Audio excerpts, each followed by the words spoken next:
Want insights into the Philippines? Avietho Digital is your go-to online multimedia magazine. We bring you transparency talk, delving into critical policy and governance issues, and explore Philippine Forward, highlighting inspiring government projects improving lives in infrastructure, health, and education. Immerse yourself in Filipino culture and lifestyle with Kalat Kain, your guide to amazing food trips and traditions. Stay updated with social trends and entertainment, and be inspired by the powerful human interest stories of Historia. Plus, dive deeper with our period podcast for engaging discussions. Avietho Digital. Innovate, create, connect. Visit our social media accounts and website today.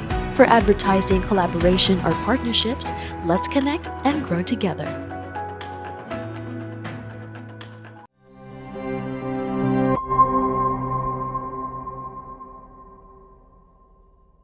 Traveling from one place to another is thrilling for many. It excites us. But having another life in a different land is a completely different story. Ngayong hapon, samahan niyo akong kilalanin si Zam Doctolero, isang lider estudyante, isang Pilipino na tunay nating maipagmamalaki. Because this is not just a show. This is a listening space where we explore not just the what, but the whys. I warmly welcome you all to Avietho Digital's Point of View. Jadine Zam S. Doctolero is a Gokongwei Grant Scholar and a graduate of Bachelor of Science and Master of Science in Chemical Engineering, summa cum laude. Hello, Zam. Good afternoon. Hello, good afternoon. Okay, so welcome to the pilot episode of POV. It is such an honor to have this live exclusive interview with you. Thank you. So, Zam, you are currently in Japan, right? Yep. Okay, so before we dig into your journey sa Japan, we would like to ask you first about your achievements, your challenges as a student here in the Philippines, because you have an interesting background when you graduated at De La Salle University. So, Zam, we will give you the honor to introduce kung sino nga ba ang isang Zam Doctolero and the achievements that you had as a student here in our country. So, when I was in the Philippines, I did my bachelor's and master's in chemical engineering at De La Salle University, Manila. And right from my very first year in the university, my goal was really to be a summa cum laude, to graduate with highest honors. And so, right from the very first class that I took, I was already studying really hard for my classes. I made sure to come prepared to the class and so on. And so I worked hard for around 6 years because I did a double degree in engineering. So in the morning and afternoon, I was taking undergraduate classes. Then at night, I was taking master's classes. So I had to work hard for 6 long years to get to that goal. And along the way, I also realized that it's what companies or what people look for when you apply for a job is not just your grades. They look at your character, what you did as a student, other things you did as a student as well. So I made sure to balance my academics as well with extracurricular activities. I joined different clubs and organizations, and I made sure to develop my leadership capabilities as well. So I did a lot of volunteer work. I joined different clubs and organizations, and eventually I received the Gawad Lasaliano for most outstanding undergraduate student leader. And that was a high point of my life because I didn't expect to receive that kind of award. But, through the effort, the dedication that I put in, I was able to be recognized as a student leader as well. So academics and leadership aside, when I was around fourth year in my university, I started doing my research. And as someone who is like a science guy, I also enjoy doing research. So I invested a lot of effort in my research activities as well. And eventually, I got recognized by the DOST with a Magsaysay Future Engineers and Technologists Award. So it's really a lot of dedication and hard work that I put in to achieve these things. And my goal was really to, inspire others to show that whatever background you come from, with dedication and hard work, you can achieve a lot of things. Zam, you know what really caught my attention is that you almost got a flat 4 or flat uno in layman's term, your general weighted average for, your whole journey in college. And I love the fact that you really have your goal, and that is to be a summa cum laude. Because sometimes we hear a lot of people graduating with Latin honors na it was not part of their plan, it was just a blessing in disguise. But you really have this goal within you from the very start. So now, thank you for sharing, Zam. It is truly inspiring. You can really be regarded as multi-awarded. Parang actor lang, no? Multi-awarded ka as a student leader. And also, it is noteworthy na malaman din ng ating viewers that Zam is also a scholar. So I have read a certain article sa mainstream media and you are a scholar. So, kidding aside, Zam, in your commencement speech in PICC, you mentioned 3F in your speech. It is failing forward, forgive the unforgiving, and forging your own future. Honestly, I have read the whole transcript of your speech at the PICC because it was readily available by mainstream media. But just to give those who have not yet read or watched your message to the graduating class during that time, Zam, can you tell us more about these 3Fs in your commencement speech? What was the reason behind this? Are these from your experiences? Are these realizations? What was about it? It's mostly from my experiences. Um, so even if you have a goal, it's not a given that even if you work hard for it, you'll achieve the goal. That's not always the case. There are times when even if you put in all the hard work, you're still gonna fail. And that's why I thought of, okay, what can we learn from this? And that's why I wrote about my first F, which is failing forward. We learn about we take the lessons from our failures and use it to to be better person or to do something better in the future. So that was my reason for writing about the first F. And then for the second one is, sorry, can you remind me what's the second one? I kind of forgot about it. Okay, the second one is forgive the unforgiving. Yeah. So it's kind of related to failure. So we have to understand that we have weaknesses as well. And it's not always the case that yeah, like what I said, you're bound to fail in the future. And as humans, we also have weaknesses. So we have to forgive ourselves that we have those weaknesses. We don't have to be too hard on ourselves. Oh, di ko napasa yung quiz. Dapat mas gagalingan ko pa. Dapat hindi ako matutulog ganun. Sometimes we have to forgive ourselves that we make mistakes. And by acknowledging our weaknesses, by acknowledging the weaknesses that we have, we can think of better ways on how we can compensate for those weaknesses. For example, using our strengths, areas that we are really good at, focusing on those strengths rather than focusing on our weaknesses. So that's for the second one. And for the third one, which is forging our future, what I realized is that each one of us have different experiences. Some may be privileged to have this. Some may be privileged to um have things in life that others don't have. In my case, I was privileged because I was a scholar. If I didn't have that scholarship, if I have to be honest, I really wouldn't be able to study in DLSU. My parents really told me that if I didn't get the 100% scholarship, I would have to stay in my hometown and just find a university there because of the lack of money. Back then, my mother was an OFW, and my dad, he just got stroke and he quit his job. So we were in a tight financial situation back then. So given the different situations that we have, naturally the our goals can also differ.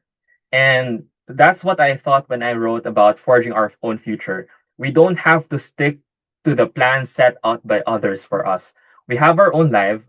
We have our own lives. We think of what goals we can achieve given our own circumstances, and then we work hard for it. We don't have to follow other people's paths. So that's what I thought about forging our own future. That's beautiful, Zam. You know what? When I was reading the transcript of your speech, and I watched also your video, your commencement speech in PICC. I love the concept of the 3F towards success because it encompasses failure, it encompasses your future, it encompasses yourself as a student, as an individual. And these narratives that you were able to convey with us today all played a huge factor kung sino si Zam Doctolero ngayon. So Zam is Zam today because of these experiences, because of these lessons. Now, with strength comes weakness. And with achievement comes a challenge. Aside from these things that you were able to share with us, what were the ultimate challenges that you faced as a student? Since nabanggit mo na Zam that initially, kung hindi ka nakakuha ng scholarship before, you planned on staying on your hometown.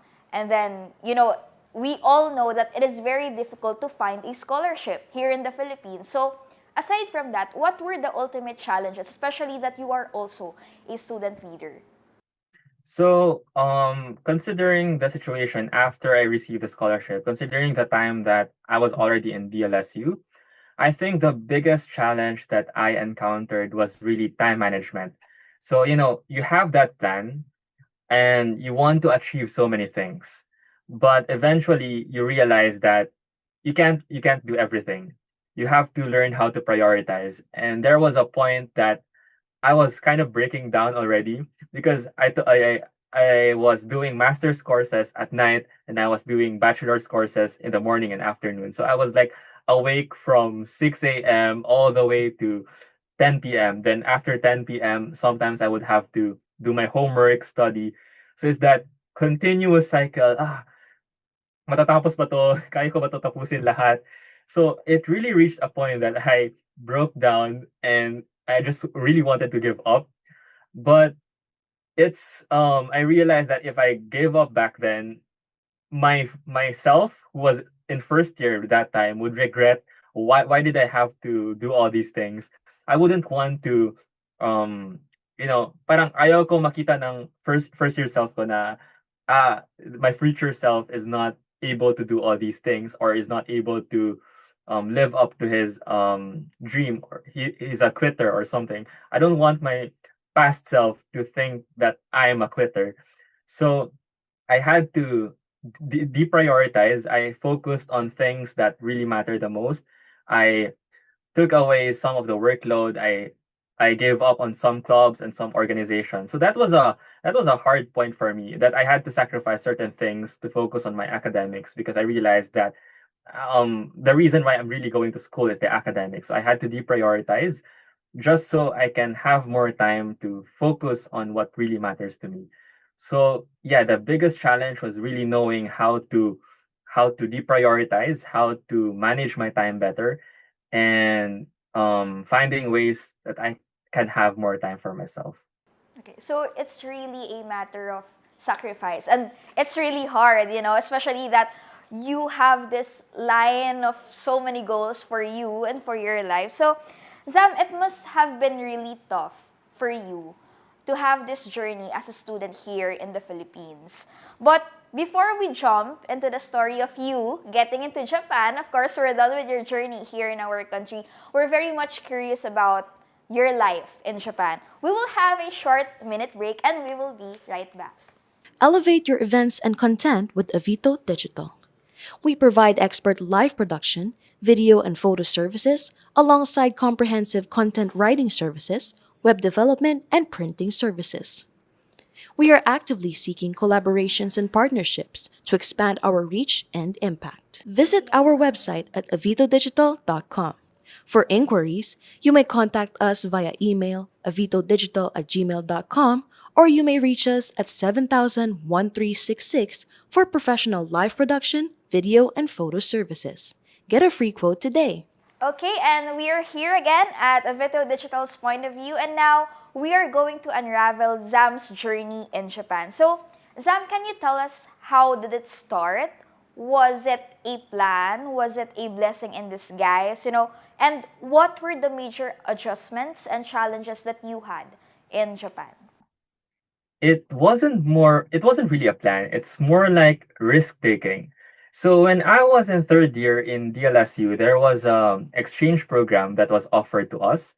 I applied for it and I got accepted to an exchange program at Kyoto University. So when I got accepted, I flew to Japan. I took my exchange program. That wasn't only my first time in Japan. It was also my first time abroad. And so when I came to Japan, it felt like I was being transported to a different world. You know what anime people would call it, isekai or something. So it felt everything was so clean, so organized, and it felt like everything was carefully thought of down to the smallest detail. And when I came back to the Philippines from my exchange program, I realized that that definitely wasn't going to be the last time I would be in Japan because I really fell in love with the culture, with the environment, and so on. So my dream back then, when I was after my exchange program, was to come back to Japan for long term to study long term, and if I get a job, then probably start working in Japan. So that was the dream, and dreams don't just come true on their own. You have to work hard for it. So while waiting for that to happen, I started learning Japanese language, the culture, even the history and the socio-economic problems. So I learned about all these things while waiting for that dream to come true. And thankfully, DLSU allowed me to sit in and audit in some of these classes. So I got to know more about Japan as I took these classes. And then during my fourth year, I decided to do part of my research in Tokyo Tech. So that was around my fourth year. And that was also the time that COVID happened. So when I received the acceptance letter, the COVID happened, and I was told that sorry, it's going to be canceled. So I graduated from DLSU. I started working in the Philippines without having been able to fulfill that dream. But I'm not really the type to give up. So when I was working, I found another opportunity published by the Japanese embassy in their Facebook page, and I saw that they're offering max scholarship, this time for an MBA. So I applied for it. I got in, and fortunately, I passed the application process, and now I'm here in Japan. So basically, that's the long story of how I came to Japan, from my experience. Okay, so hard work really pays off for you, Zam. It is so beautiful, no? You're Never giving up. okay. Okay. Zam, your achievement didn't end when you left the Philippines because you became an ace hanggang Japan. You even finished your master's degree with the highest GPA in the class. So, can you share us the story behind your acceptance in the institution where you're in and everything about it, your colleagues, your professors? Are there, what were the contributions of them into the Zam that we know right now? Okay. So the one I applied for is the Next Young Leaders Program. Basically, it's a scholarship program, not for research programs, but more for social sciences like business and government. So I applied for Young Leaders Program for business management, and I got in Hitotsubashi University Business School, School of International Corporate Strategy in Tokyo, Japan. And MBA is a lot different from engineering. It's a lot like law school. You get cold calls from your professors, you have to read business cases, and so on. So, what I did back then was really ensure that before coming to class, I always come prepared, having read the cases, having did the homework. And, have you watched the movie Bar Boys? I'm not. Yeah, it's a lot similar to that movie where the professor cold calls you. So it's kind of embarrassing if you come to class without having read the case. So I always made sure that before coming, um, I always read the case.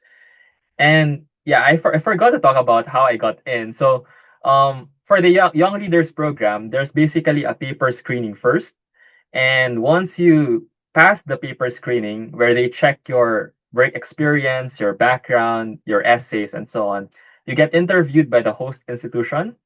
And after passing the interview, you take a GMAT like test. And after passing the test, then there will be a final screening by the YLP committee in Japan. And that's how I got in the Hitotsubashi University. So yeah, going back to when I started school, the professors really want you to think critically. It's not like engineering where there's a fixed answer, like 1 plus 1 is always equal to 2. In business, there's multiple answers, but the most important thing is how you defend your answer. So you always have to be courageous enough to speak up, or else if you keep silent, then you're not going to get graded for your participation on that day. A huge portion of my grade is actually participation points. So you have to be courageous to speak up, and also make sure that what you're saying is sensible, because we also get minus points if we say nonsense and just speak for the sake of participation points. So the professors really helped me build my critical thinking skills and and they helped me develop that skill of exploring different solutions, different possibilities, because I realized that there's always not going to be just one answer for every problem. Sometimes in business there can be multiple answers. So the professors really helped me build that kind of critical thinking ability.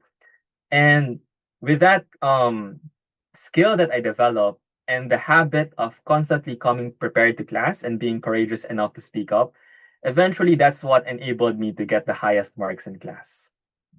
Sam, hearing your story and your journey as a student in Japan, I think it really takes a lot of discipline. And being a summa cum laude when you were in college and still being the top of the class in Japan, we are curious now, what was the ultimate secret of Zam Doctolero to attain that? Are there any habits? Are there any tips? Because I am pretty sure our viewers are very curious kung paano ba maging isang Zam Doctolero with those achievements, being multi-awarded as student and as a student leader. Meron bang secret ang isang Zam? I'm not sure if it's a secret, but the key is really to organize and plan the things you have to do.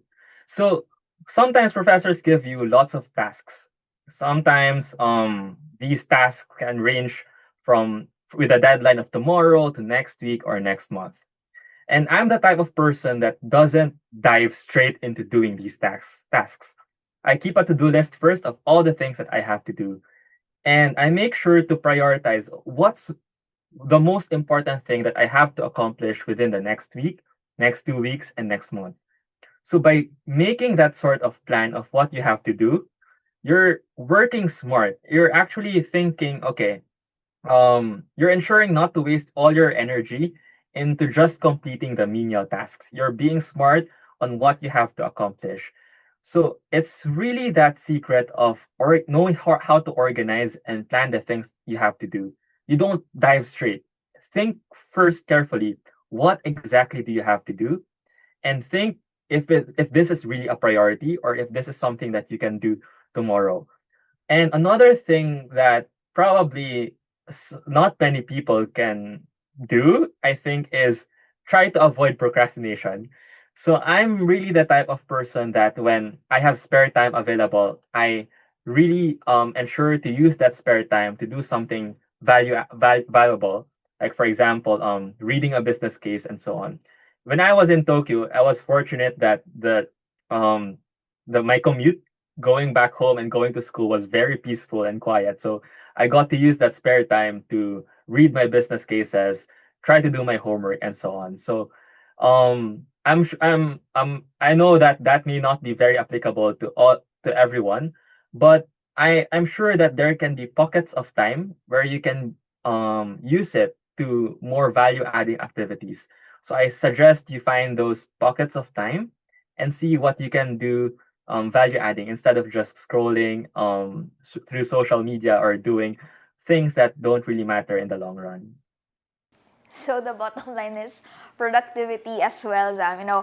I think I'll apply that sa sarili ko mismo, Zam. And I hope our viewers could also hear that one. And I hope they will apply it, especially yung mga students na nanonood right now. But Zam, right now, since, I've asked you a lot of things about being a student leader, how's life in the Philippines, how's life in Japan. Right now, kumusta ang life ng isang Zam Doctolero? What are the things that keep you busy right now? So after graduation, I started working in a pharmaceutical company already.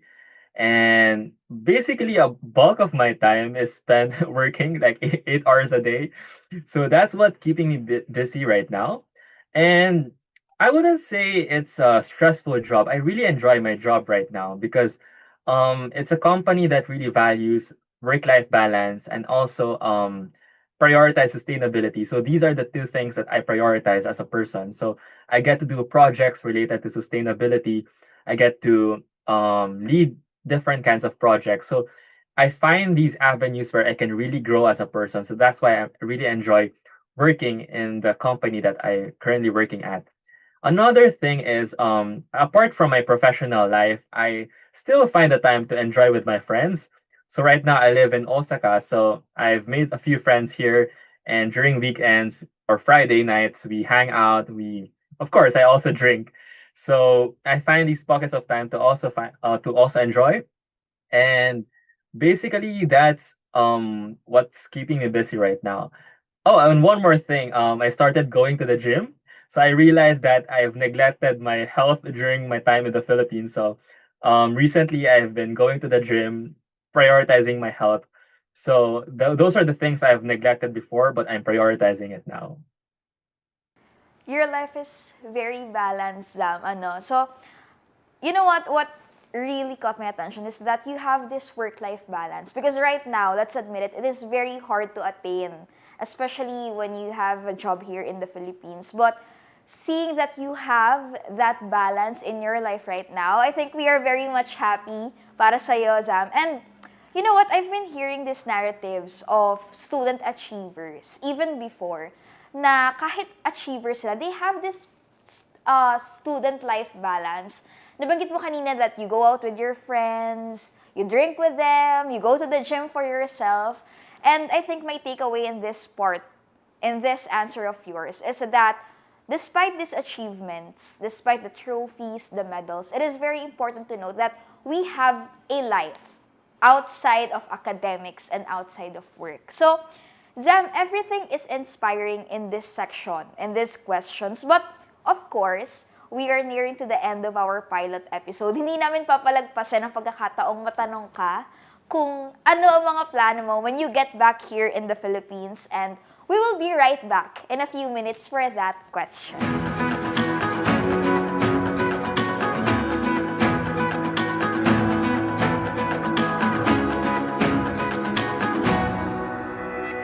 Want insights into the Philippines? Avietho Digital is your go-to online multimedia magazine. We bring you transparency talk, delving into critical policy and governance issues, and explore Philippine Forward, highlighting inspiring government projects improving lives in infrastructure, health, and education. Immerse yourself in Filipino culture and lifestyle with Kalat Kain, your guide to amazing food trips and traditions. Stay updated with social trends and entertainment, and be inspired by the powerful human interest stories of Historia. Plus, dive deeper with our period podcast for engaging discussions. Avietho Digital. Innovate, create, connect. Visit our social media accounts and website today. For advertising, collaboration, or partnerships, let's connect and grow together. Okay, and we are here again at the point of view. Zam, it has been an honor to have or to hear your story from the Philippines to Japan, from being a student leader, and now we think that you are really a leader na. So, if you were to visit the Philippines again, what do you plan on doing? Go to Jollibee. There's no Jollibee in Japan, so the very first thing I want to do when I come back to the Philippines is go to Jollibee and eat Jollibee Chicken Joy and spaghetti. So I've been missing it for 2 years now. So yeah, that's really the one thing I want to eat and try again. Another thing is that in Japan, Filipino food is not that popular, I guess. So there's not much Filipino restaurants. So I'm definitely craving Filipino food right now. And that's definitely what I'm coming for when I come back to the Philippines. I love your simplicity, Zana. You really want to come back here in the Philippines just to eat sa, famous fast food chain, Jollibee. So, it's also a fun fact that I learned right now lang na walang Jollibee sa Japan. And grabe, ang 2 years mong wait for that. I hope na kapag nakabalik ka, makabili ka ng maraming bucket meal because you truly deserve it. So, Zam, we will look forward to that. And I'm sure your family, you are staying alone in Japan, right? Like, you're not with your family or with anyone? Of course, going back to see my family members as well. So I'm sure a lot of people are waiting for you. And when I was listening to you throughout, I was inspired too. Kasi, of course, we have different goals in life. We have different set of dreams. And hearing stories like this, it inspires us to strive to be better every day. So we always carry a lot of dreams within us, like you. And in my point of view, Zam, we make our own path. That is my ultimate realization with your answers today. And, for the last part of our episode today, Zam, what is your message to all of the students who are striving to be better every single day? Actually, my initial question is that, what is your message to those students who aspires to be top of the class? Pero right now, it doesn't matter if you're at the top, if you're at the bottom. So, my question is to everyone, to the students who strives each day to be better. What is your message for them? Yeah, my message to all Filipino students is to dream big, work smart, and stay consistent. Dream big because if you set your sights too low, then you're limiting yourself right from the start.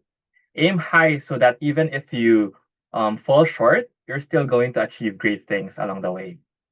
Work smart because we have to understand that we have limited time and energy. We can't achieve all the things that we want to do.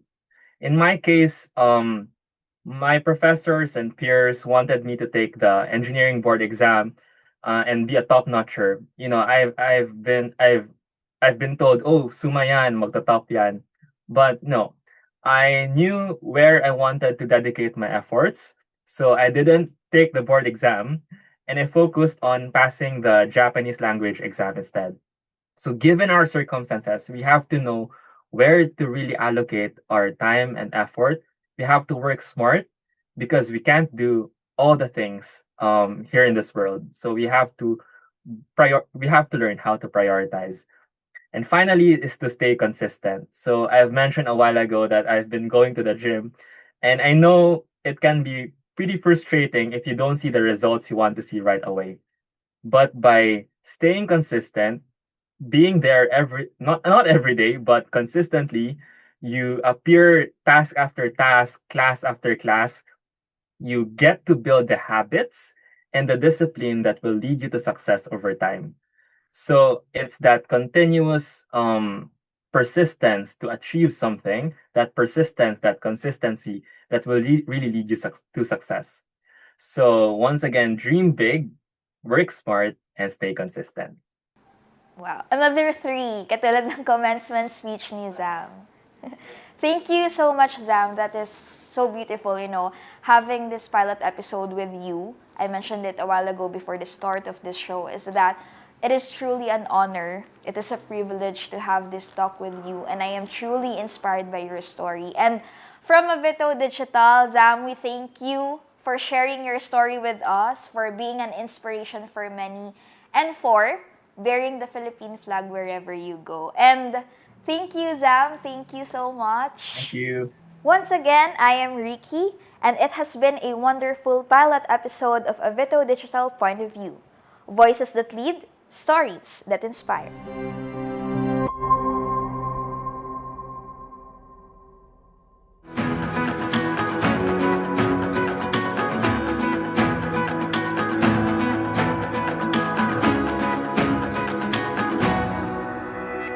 Want insights into the Philippines? Avietho Digital is your go-to online multimedia magazine. We bring you transparency talk, delving into critical policy and governance issues, and explore Philippine Forward, highlighting inspiring government projects improving lives in infrastructure, health, and education. Immerse yourself in Filipino culture and lifestyle with Kalat Kain, your guide to amazing food trips and traditions. Stay updated with social trends and entertainment, and be inspired by the powerful human interest stories of Historia. Plus, dive deeper with our period podcast for engaging discussions. Avietho Digital. Innovate, create, connect. Visit our social media accounts and website today. For advertising, collaboration, or partnerships, let's connect and grow together.